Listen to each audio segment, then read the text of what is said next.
နိုင်ငံသမ္မတကြီးမစ္စတာဗလာဒီမီယာပူတင်နဲ့တယောက်လာကြတဲ့နှစ်ဖက်ကဧည့်သည်တော်များခင်ဗျာ Уважаемый Владимир Владимирович и уважаемые дамы и господа, ကျွန်တော်ကသမ္မတကြီးမစ္စတာပူတင်ရဲ့ဖိတ်ကြားချက်အရရုရှားနိုင်ငံကိုချီချီကီလာရောက်ခြင်းဖြစ်ပါတယ် мой визит посетил в Россию по приглашению Владимира Владимировича Путина. ရုရှားနိုင်ငံမြန်မာနိုင်ငံရဲ့အရေးပါပြီးယုံကြည်ရတဲ့မိတ်ဆွေနိုင်ငံတစ်ခုဖြစ်ပါတယ် Россия является для нашей страны надежной и доверенной страной. ဒါကြောင့်အပြန်အလှန်ယုံကြည်မှုနားလည်မှုလေးစားမှုတွေနဲ့အခြေခံတည်ဆောက်ထားတဲ့နိုင်ငံဆက်ဆံရေးကိုကျွန်တော်တို့အနေနဲ့အလေးတန်ဖိုးထားပါကြောင်းအလေးနဲ့ထားပြောကြားလိုပါတယ် Поэтому мы очень оцениваем взаимное уважение, взаимное доверие, взаимное сотрудничество. Мы очень оцениваем. 1948ခုနှစ်ကစတင်ထောင်ခဲ့တဲ့တန်တမန်ဆက်ဆံရေးဟာနှစ်ပေါင်း89ကျော်ကြာခဲ့ပြီဖြစ်ပါတယ်။ကြည်ကြည်ရင်းနှီးမှုကလည်းပုံမှုနဲ့ဆိုင်လာပြီးတော့မှပူးပေါင်းဆောင်မှုတွေလည်းပုံမှုအောင်မြင်တိုးတက်လာတာကိုလည်းဘုံမဖွယ်တွေ့ရှိရပါတယ်။ Наши отношения начинаются с 1948 года. В этом году исполняется 77 лет со дня установления дипломатических отношений между нашими двумя странами. На протяжении всех этих годов отношения между нашими двумя странами являются более крепко и надежно. ကျွန်တော်ချစ်ကြည်ရေးအတွက်မှာအဆိုတော်သမ္မတကြီးမစ္စတာပူတင်နဲ့နိုင်ငံတကာအခြေအနေရအကိုကျွန်တော်တို့ကျေပြတ်စွာဆွေးနွေးနိုင်ခဲ့ပါတယ်အလားတူစွာပဲ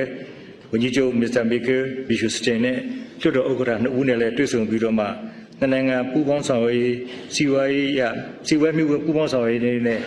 နိုင်ငံဆက်ဆံရေးပုံမှုမြင့်တင်ရေးတို့အတွက်ဆွေးနွေးနိုင်ခဲ့ပါတယ် В ходе моего визита были возможность обсудить ряд вопросов по сотрудничеству для того, чтобы улучшить экономический сектор, для того, чтобы улучшить дружественные отношения. В ходе моего визита есть возможность встретиться с премьер-министром Российской Федерации и председателем Госдумы, председателем Совета Федерации. ဒီနေ့တွေ့ဆုံပွဲမှာလည်းကျွန်တော်တို့နှစ်ဘက်နှစ်ဖက်သဘောတူညီချက်များစွာကိုလည်း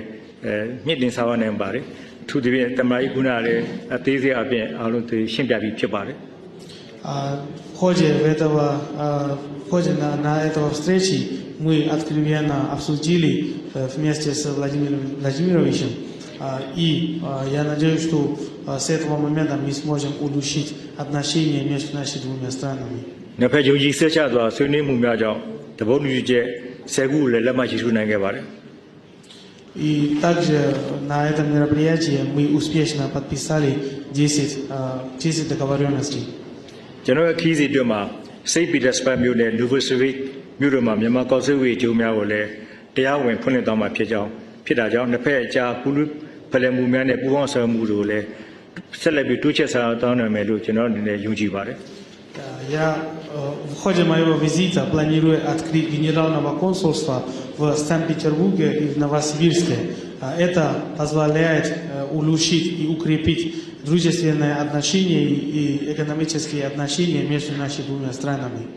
ယခုခီးစီကနေတဆင့်ကျွန်တော်တို့နှစ်နိုင်ငံကြားမှာချစ်ကြည်ရင်းနှီးမှုဟာပုံမှန်နှဆိုင်စီပြီးတော့မှတစ်ဖက်အကြားမှာကုန်သွယ်ရေးစီးပွားရေးကာကွယ်ရေးသိပ္ပံနဲ့နည်းပညာလက်စစ်စွမ်းအား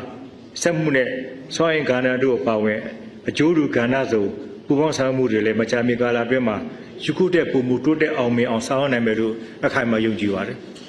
Я уверен, с этого момента мы сможем углубить отношения между нашими двумя странами в сфере торговли, в сфере электричества, в сфере науки и технологий, в сфере промышленности и другие взаимовыгодные сотрудничества. မြန်မာနိုင်ငံအနေနဲ့ရုရှားနိုင်ငံနဲ့ရုရှားပြည်သူတို့ကနေပြီးတော့မှဒီရုရှားနိုင်ငံရဲ့အချို့ချာအာဏာတည်တဲ့ခိုင်မြဲရေးနဲ့ကဘာကြီးတည်ငြိမ်အေဂျင့်ရေးတို့အတွက်ဆောင်ရွက်နေတဲ့ကိစ္စရပ်မှတ်သမျှကိုမြန်မာနိုင်ငံကအပြည့်အဝရည်တည်ပါကြောင်းပြောကြားလိုပါတယ် Россия является важнейшей страной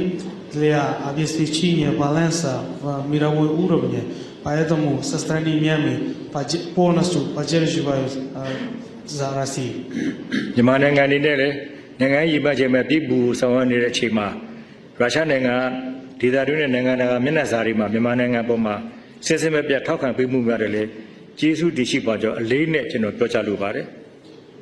Пользуясь случаем, я хочу искреннюю благодарность Россию за постоянную поддержку на региональном и на мировом уровне. နောက်အနာဂတ်မှာလည်းကျွန်တော်တို့နိုင်ငံခြားမှာပြည်ပဆိုင်ရာမျက်နှာစာမှာနီးကပ်စွာဆက်လက်ပူးပေါင်းဆောင်ရွက်သွားမှာဖြစ်ကြောင်းလည်းထပ်လောင်းပြောကြားလိုပါတယ် И еще хотел отметить, для будущего сотрудничества Мьянма, со стороны Мьянма готовы сотрудничать с Российской Федерацией на международной арене. အထူးတော်သမရာကြီးခင်ဗျာမြန်မာနိုင်ငံနဲ့ရုရှားဖက်ဒရေးရှင်းနိုင်ငံတို့ကြားပူးပေါင်းဆောင်ရွက်မှုတွေကတဆင့်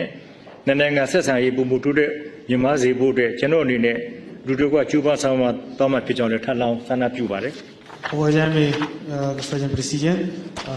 с этого момента со стороны Мьянмы готовы сотрудничать и углубить отношения с Российской Федерацией. ကျွန်တော်ရဲ့ချစ်ကြည်ခီးစဉ်ကိုအစအစအပြည့်စုံဆောင်ရွက်ပေးမှုနဲ့ဒီထွေစွာကျေးဇူးမှုများတွေလည်းလှိုက်လဲစွာကျေးဇူးတင်ရှိပါကြောင်းနဲ့အဆိုတော်သမရာကြီးကလည်းအခါခွဲသိတဲ့ချိန်မှာမြန်မာနိုင်ငံကိုချစ်ကြည်ခီးလာနိုင်ဖို့တည်းလည်းဖိတ်ကြားအပ်ပါတယ် Пользуясь случаем, я хочу выразить благодарность за теплый прием и за организацию всего моего визита. Очень благодарю вас. И хотел пригласить вас в нашу страну, когда у вас удобное время.